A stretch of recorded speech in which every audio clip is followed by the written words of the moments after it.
तो आज से हम मार्वल कॉमिक्स की एक बिल्कुल ही नई स्टोरी लाइन को स्टार्ट करेंगे जिसका नाम है Spider Verse comic series Spiderman के सबसे पॉपुलर कॉमिक सीरीज में से एक है। और ये कॉमिक सीरीज इतनी ज्यादा पॉपुलर इसीलिए है क्योंकि इस एक कॉमिक सीरीज के अंदर हमें मार्वल मल्टीवर्स के बहुत सारे स्पाइडरमैन दिखते हैं जो कि साथ मिलकर सामना करते हैं स्पाइडर वर्स कॉमिक सीरीज के मेन विलन मॉर्लोन का। तो फिर आइए आज से हम स्पाइडर वर्स कॉमिक सीरीज की बात करते हैं और इस कॉमिक की पूरी कहानी को डिटेल में जानते हैं। तो ये वीडियो बहुत ही कमाल की होने वाली है, इसीलिए इसे पूरा एंड तक जरूर देखें। और अगर आप हमारे चैनल के ऊपर नए हैं तो आपसे ये रिक्वेस्ट है कि आप सब्सक्राइब बटन को दबाकर हमारे चैनल को सब्सक्राइब जरूर कर लीजिए और सब्सक्राइब बटन को दबाने के बाद सब्सक्राइब बटन के बगल के बेल आइकन को भी ऑल पर सेट कर लीजिए। इससे होगा ये कि जब भी हम कोई नई वीडियो अपलोड करेंगे तो आपको उस वीडियो का नोटिफिकेशन सबसे पहले मिलेगा और आप उस वीडियो के अपलोड होते ही उसे एंजॉय कर पाएंगे। इसके साथ ही अगर आपको ये वीडियो पसंद आती है तो आप इस वीडियो को लाइक भी जरूर करिए और वीडियो को लाइक करने के साथ साथ आप वीडियो के ऊपर कमेंट भी करिए। अगर आप सभी को इस कॉमिक सीरीज का सेकंड पार्ट जल्द से जल्द चाहिए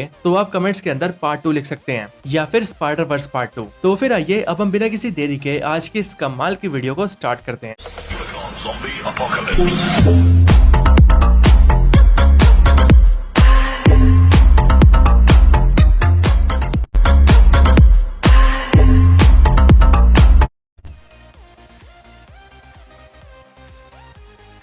तो कहानी की शुरुआत न्यूयॉर्क सिटी से होती है जहां पर हम सब ये देखते हैं कि स्पाइडरमैन पूरे शहर के ऊपर नजर रख रहा होता है। दीवारों पर स्विंग करते हुए स्पाइडरमैन सोच रहा होता है कि काफी टाइम से उसकी लाइफ ठीक नहीं चल रही है, उसके पास फाइनेंशियल प्रॉब्लम्स हैं, वो अपनी फैमिली को टाइम नहीं दे पा रहा है और तो और अभी मैरी जेन भी उसके साथ नहीं है। ये सब सोचते हुए स्पाइडरमैन सीधा एक बिल्डिंग पर जाकर बैठ जाता है। लेकिन फिर कुछ टाइम बाद ही स्पाइडरमैन उस बिल्डिंग के नीचे देखता है जहाँ पर उसे दिखता है कि 2-3 चोर मिलकर एक गाड़ी को चोरी करने की कोशिश कर रहे हैं। उन्हें देखकर स्पाइडरमैन जोर से चिल्लाता है और उन्हें रुकने के लिए कहता है, लेकिन वहाँ स्पाइडरमैन को देखकर वो सारे चोर वहाँ से भागने लगते हैं। स्पाइडरमैन जल्दी से जाकर उन चोरों का पीछा करने की कोशिश करता है और उस बिल्डिंग से नीचे उतरने लगता है। लेकिन उस बिल्डिंग से नीचे आने के दौरान ही स्पाइडरमैन को एक अजीब सा आदमी दिखता है। उसे देखकर स्पाइडरमैन काफी शॉक हो जाता है और ऐसा इसीलिए क्योंकि वो अनजान आदमी भी स्पाइडरमैन की तरह ही दीवार से चिपका होता है। स्पाइडरमैन को अपने पास देखकर वो आदमी स्पाइडी से कहता है, हेलो पीटर, मैं तुम्हें जानता हूँ और मैं समझ सकता हूँ कि तुम पर अभी क्या बीत रही है। तुम अभी बहुत परेशानी में हो, शायद अगर मैं तुम्हारी जगह होता तो मैं भी तुम्हारी तरह ही परेशान हो जाता। ये बोलने के बाद ही वो आदमी सीधा उस बिल्डिंग के ऊपर बैक जंप करता है और वहां से दूर निकल जाता है। उसे वहां से जाता हुआ देखकर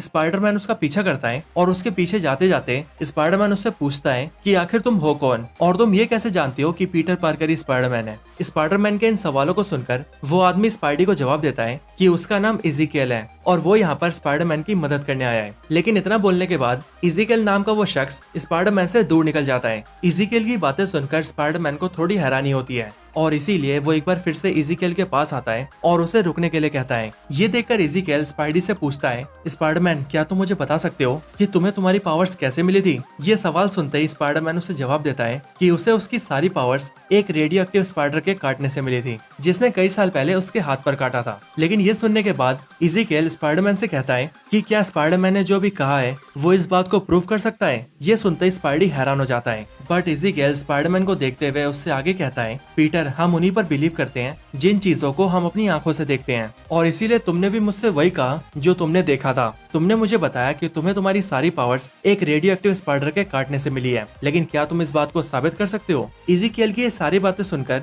स्पाइडरमैन को कुछ भी समझ नहीं आता और इसीलिए वो अभी भी इज़ीकियल को हैरानी से देख रहा होता है। इसके आगे इज़ीकियल स्पाइडरमैन से कहता है, तो बताओ पीटर, क्या तुमने कभी अपने आप से ये सवाल पूछा है कि जब तुम्हें उस स्पाइडर ने काटा था तब तुम्हें वहाँ की रेडिएशन की वजह से पावर्स मिली थी या फिर ये सारी पावर्स उस स्पाइडर के अंदर थी जिसने तुम्हें काटा था और तुम्हें वो पावर्स देना उस स्पाइडर की डेस्टिनी थी? इज़ीकियल की इन सारी बातों को सुनकर स्पाइडरमैन को एक बहुत बड़ा धक्का लगता है और वो खुद में ये सोचने लगता है कि उसने आज से पहले खुद से ऐसा सवाल क्यों नहीं किया। स्पाइडी ये सब सोच ही रहा होता है कि तभी इज़ीकियल वहाँ से निकल जाता है। ये देखकर स्पाइडरमैन उसके पीछे जाने की कोशिश तो करता है लेकिन तब तक इज़ीकियल वहाँ से गायब हो जाता है। इसके बाद सिटी के डॉकयार्ड के अंदर एक बड़ी सी शिप आकर रुकती है और इसी शिप के अंदर एक अनजान आदमी होता है जो कि स्पाइडरमैन की तलाश करता हुआ बहुत दूर से आया होता है। है। शिप के रुकते ही उसे पता लगता है कि अब वो न्यूयॉर्क सिटी में आ चुका है और इसीलिए वो शख्स अपने दोस्त से कहता है कि अब उसे अपना काम पूरा करके यहाँ से निकलना चाहिए। और फिर तभी हम देखते हैं कि वो अनजान आदमी एक दूसरे इंसान को पकड़ लेता है जिसे उसने काफी टाइम से अपने पास बंदी बनाकर रखा होता है और फिर वो उस इंसान की सारी एनर्जी को खा लेता है। और फिर इसके बाद जाकर हमें पता लगता है कि ये खतरनाक और अनजान आदमी और कोई नहीं बल्कि स्पाइडरमैन का विलन मॉर्लून है, जो कि यहाँ पर स्पाइडरमैन की तलाश में आया है। इसकी अगली सुबह हम सभी पीटर को देखते हैं जो कि अपने घर के अंदर बैठकर अपनी आंट मे के साथ ब्रेकफास्ट कर रहा होता है। यहीं पर आंट मे पीटर से बातें कर रही होती है, लेकिन पीटर का सारा ध्यान अभी भी इज़ीकेल की बातों पर होता है जो कि उसने उससे कल रात को कही थी। आंट मे पीटर से कहती है कि उसके पास काफी टाइम से कोई जॉब नहीं है और उन्हें पता लगा है कि उनके घर के पास ही एक स्कूल के अंदर एक टीचर की वैकेंसी खाली है और इसीलिए आंट मे ये चाहती है कि पीटर उस स्कूल के अंदर टीचर की जॉब कर ले। लेकिन पीटर उस स्कूल के अंदर जॉब नहीं करना चाहता था और ऐसा इसीलिए क्योंकि वो स्कूल पीटर का ही था और जब भी पीटर वहाँ जाता था तब उसे वो सारी पुरानी बातें याद आती थी कि किस तरह से इस स्कूल के अंदर उसके दोस्त उसे परेशान करते थे।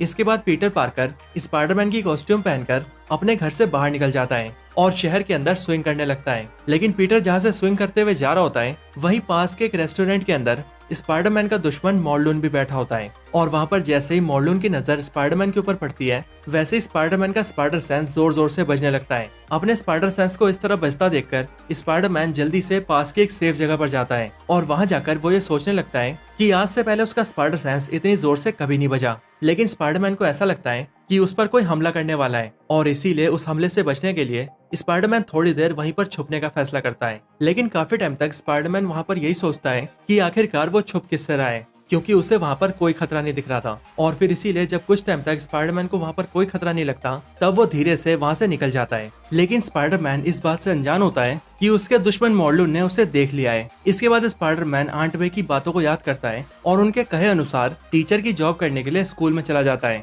और वहाँ जाकर जॉब की इंक्वायरी करता है। पर जैसे ही पीटर स्कूल पहुँचता है वैसे ही वहाँ पर पहुँचते ही उसका स्पाइडर सेंस काफी जोर से बजता है और उसे पता लग जाता है कि उसके आसपास जरूर कोई खतरा है। इसके बाद ही हर तरफ अफरा तफरी मच जाती है और तभी एक अनजान शख्स अपने हाथों में दो बड़ी सी गन्स को लेकर उनसे फायरिंग करने लगता है। ये देखकर पीटर पार्कर अपने आसपास के सारे बच्चों को लेकर सीधा स्कूल की लैब के अंदर आ जाता है और गेट को लॉक कर देता है। इसके बाद पीटर ये डिसाइड करता है कि वो उस क्रिमिनल को रोकेगा और ऐसा करने के लिए वो उन सारे बच्चों में से कुछ बच्चों से कहता है कि वो एक केमिकल फॉर्मूला करे और फिर वो बच्चे जैसे उस केमिकल फॉर्मूला को करते हैं वैसे ही उस पूरी लैब के अंदर धुआं फैल जाता है और फिर उसी धुएं के अंदर पीटर पार्कर स्पाइडरमैन की कॉस्ट्यूम में आ जाता है और फिर स्पाइडरमैन सीधा उस क्रिमिनल के ऊपर अटैक कर देता है। स्पाइडरमैन को अपने सामने देखकर वो क्रिमिनल उस पर फायरिंग करना स्टार्ट कर देता है, लेकिन स्पाइडरमैन सारी गोलियों से बचते हुए उस क्रिमिनल के ऊपर अटैक कर देता है। लेकिन एक बार उसे जमीन पर पटकने के बाद जब स्पाइडरमैन उसके मुंह से उसका मास्क हटाता है तब वो ये देखता है कि वो आदमी कोई क्रिमिनल नहीं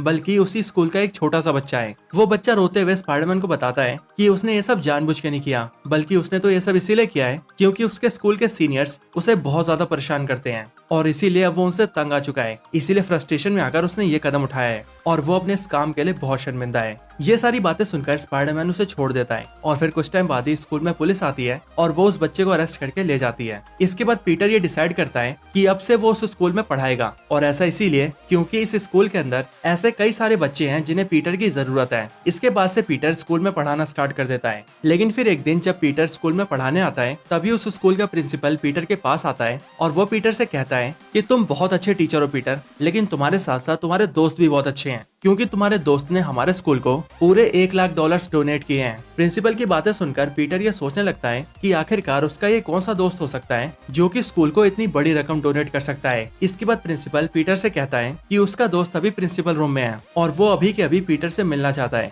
इसीलिए पीटर को उसके साथ चलना होगा। ये सुनकर पीटर राजी हो जाता है और वो सीधा प्रिंसिपल के साथ जाता है और फिर जब पीटर प्रिंसिपल के साथ प्रिंसिपल ऑफिस में पहुंचता है तब वो ये देखता है कि जिस आदमी ने पीटर का दोस्त बनकर स्कूल को डोनेशन दिया है वो असल में इज़ीकेल है। इज़ीकेल को देखने के बाद पीटर प्रिंसिपल से कहता है कि उसे अपने दोस्त इज़ीकेल से जरूरी बातें करनी है और फिर इसीलिए पीटर इज़ीकेल को वहाँ से लेकर सीधा बाहर एक रेस्टोरेंट में ले जाता है और इज़ीकेल को वहाँ लाकर पीटर उससे पूछता है कि आखिर उसने ये सब क्यों किया है और आखिरकार वो असल में है कौन और ये सब आखिर वो कर क्यों रहा है। ये सब सुनने के बाद इज़ीकेल पीटर से कहता है, पीटर तुम्हारी जान को खतरा है और मैं कुछ ऐसा जानता हूँ जिससे तुम्हारी जान बच सकती है। आगे इज़ीकियल पीटर से कहता है, पीटर शायद तुम्हें लगता होगा कि तुम अपनी पावर्स के बारे में सब कुछ जानते हो, लेकिन अभी ऐसी कई सारी बातें हैं जो कि पीटर के लिए जानना बहुत जरूरी है। इज़ीकियल पीटर को सारी बातें बताना शुरू करता है और वो पीटर से कहता है, पीटर क्या तुम जानते हो कि तुम इस दुनिया के पहले स्पाइडरमैन नहीं हो, बल्कि स्पाइडरमैन होने का सिलसिला आज से बहुत साल पहले से चलता आ रहा है। असल में ये सब तो समय की शुरुआत से हो रहा है। पीटर, इस पूरे यूनिवर्स के अंदर कई सारे ऐसे ह्यूमंस हैं जिनके पास कई सारी टोटम की पावर्स हैं,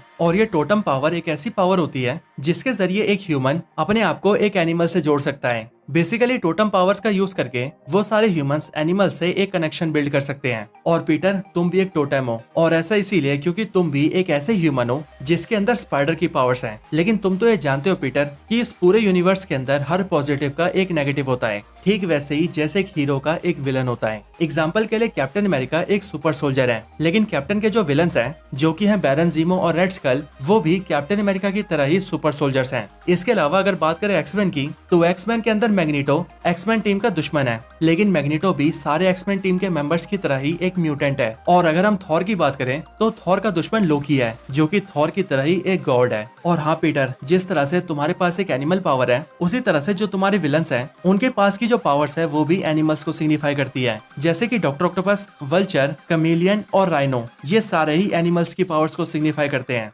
लेकिन पीटर, तुम्हारे जो ये विलन्स हैं उनके अंदर की पावर्स नेचुरल नहीं है, बल्कि इन सब ने तो अपनी पावर्स को आर्टिफिशियली क्रिएट किया है, और इसीलिए इन सबको कहा जाता है प्रिटेंडर्स। लेकिन पीटर, तुम इन सब का ऑपोजिट हो, इन सब से बिल्कुल अलग, क्योंकि तुम्हारी पावर्स पूरी तरह से नेचुरल है। पीटर, तुम्हारे अंदर जो पावर्स हैं वो इस पूरे यूनिवर्स के टोटमिक पावर्स का प्योरेस्ट फॉर्म है। इज़ीकियल की इन सारी बातों को सुनकर पीटर इज़ीकियल से पूछता है कि तुम्हारे पास भी तो मेरी जैसी पावर्स हैं, तो आखिरकार तुम क्या हो? क्या तुम भी एक टोटम हो? लेकिन ये सुनकर इज़ीकियल पीटर को जवाब देता है कि अभी वक्त उसकी कहानी सुनने का नहीं है, अभी जरूरी ये है कि पीटर अपने बारे में जाने। सुनो पीटर, तुम प्योरेस्ट फॉर्म हो, लेकिन प्रिटेंडर्स हमेशा ही प्योर चीज से नफरत करते हैं, और इसीलिए वो हमेशा ही उसे डिस्ट्रॉय करना चाहते हैं। लेकिन पीटर, कहानी यहीं पर खत्म नहीं होती, क्योंकि प्रिटेंडर्स के अलावा ऐसे और भी कोई हैं जिनसे तुम्हें डरने की जरूरत है, और वो है हंटर्स। पीटर, ये पूरी दुनिया एक बैलेंस पर चलती है, प्रे और हंटर्स के बैलेंस पर, मतलब कि शिकार और शिकारी के बैलेंस पर। और इसीलिए जिस तरह से मैंने तुम्हें बताया था कि इस पूरी दुनिया के अंदर कई सारी टोटेमिक पावर्स एग्जिस्ट करती है,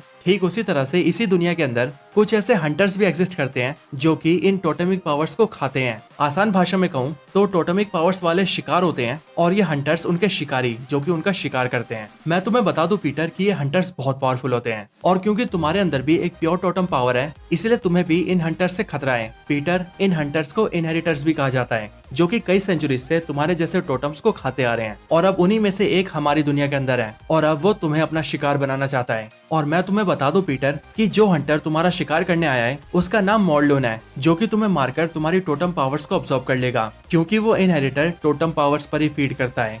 इज़ीकियल की ये सारी बातें सुनकर पीटर उस पर भरोसा तो करता है, लेकिन साथ ही साथ वो काफी ज्यादा हैरान हो जाता है, और इसीलिए इज़ीकियल पीटर से कहता है, तुम्हें घबराने की जरूरत नहीं है पीटर, क्योंकि मैं तुम्हारी जान बचाऊंगा, और मेरे पास ऑलरेडी एक प्लान है जिससे तुम्हारी जान बच सकती है। इसके बाद इज़ीकियल पीटर को अपने साथ अपने ऑफिस ले जाता है, और अपने ऑफिस में लाकर वो पीटर को वहाँ पर एक सीक्रेट बंकर दिखाता है, और उसके बारे में बताते हुए वो पीटर से कहता है, देखो पीटर, ये मेरा सीक्रेट रूम है। इसके बाद इज़ीकियल पीटर को उस रूम के अंदर लाता है, और आगे वो उससे कहता है कि इस रूम को बनाने के लिए वो अपने इंजीनियर्स के साथ मिलकर 2 साल से काम कर रहा था, और आखिरकार अब उसने इसे पूरा बना लिया है। ये रूम बहुत स्ट्रॉन्ग है पीटर, क्योंकि इस रूम की दीवारें 2 फीट लंबी स्टील से बनी है, और उस स्टील के ऊपर एडमेंटियम का भी यूज किया गया है, इसीलिए इसे तोड़ना तो बहुत मुश्किल है। साथ ही साथ यहाँ पर पूरे 4 महीने के लिए खाना, पानी और सांस लेने के लिए ऑक्सीजन भी है। इसके आगे इज़ीकियल पीटर से कहता है, देखो पीटर, मैंने ये सब तुम्हारे लिए बनाया है। पीटर, तुम्हारा इनहेरिटर मॉर्लोन तुमसे बहुत ज्यादा पावरफुल है, और इसीलिए अगर उसने तुम्हें ढूंढ लिया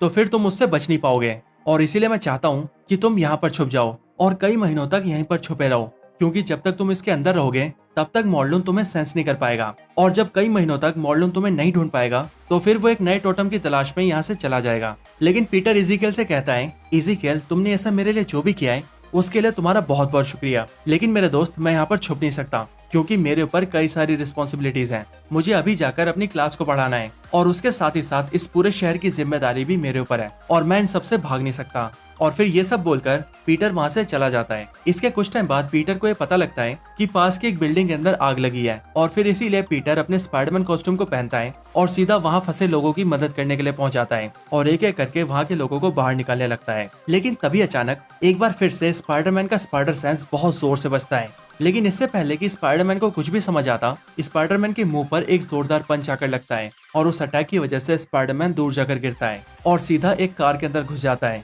ये पंच लगने के बाद स्पाइडरमैन ये सोचता है कि आखिर उसे घुसा मारने वाला कौन हो सकता है, क्योंकि उसकी पूरी लाइफ के अंदर इतना पावरफुल पंच ना तो उसे अब तक थॉर ने मारा था और ना ही कभी हल्क ने। और फिर यही सब सोचते हुए जब स्पाइडरमैन अपने सामने देखता है तब उसे पता लगता है कि उसका हंटर मॉर्लोन ठीक उसके सामने खड़ा है, जो कि आज यहाँ पर उसकी जान लेने आया है। तो दोस्तों यही थी video Spider Verse comic series के पहले पार्ट के ऊपर। जैसा कि आप सभी ने देखा कि अब इस कॉमिक सीरीज के अंदर इसके मेन विलन मॉर्लोन की एंट्री हो चुकी है और इसीलिए अब यहाँ से पूरी स्टोरी बहुत ही ज्यादा इंटरेस्टिंग होने वाली है। इसीलिए मैं आप सभी से रिक्वेस्ट करता हूँ कि आप इसके आगे के पार्ट्स को भी जरूर देखें। वैसे आपको इसका पहला पार्ट कैसा लगा ये आप मुझे कमेंट्स में जरूर बताएं और अगर आप सभी का कोई और रिकमेंडेशन हो तो आप वो भी कमेंट्स के अंदर बता सकते हैं। बाकी तब तक के लिए आप लोग अगर हमारी ऐसी और भी कमाल की वीडियोस देखना चाहते हैं तो आप हमारे चैनल के अंदर जाकर top 10 villains in Spider Verse, top 10 evil version of Spiderman, top 10 major mistakes in MCU movies और top 10 most powerful MCU characters जैसी कई सारी कमाल की वीडियोस देख सकते हैं। इन सारी वीडियोस के लिंक आपको इसी वीडियो के डिस्क्रिप्शन में भी मिल जाएंगे। तो अगर आप सभी को ये टॉपिक्स अच्छे लग रहे हो तो आप डायरेक्टली लिंक के थ्रू इन सारी वीडियोस को देख सकते हैं। तो बस आज की इस वीडियो में इतना ही। इस वीडियो को यहीं पर एंड करते हैं। वीडियो पसंद आई हो तो लाइक करें, चैनल को सब्सक्राइब नहीं किया तो अभी के भी सब्सक्राइब करें। वीडियो शेयर करना चाहते हैं तो इसे अपने दोस्तों के साथ शेयर भी जरूर करें और आप सभी इसी तरह से हंसते और मुस्कुराते रहें। बाकी मैं आप सबसे मिलता हूँ वैसे किसी और बेहतरीन वीडियो में, तब तक के लिए गुड बाय।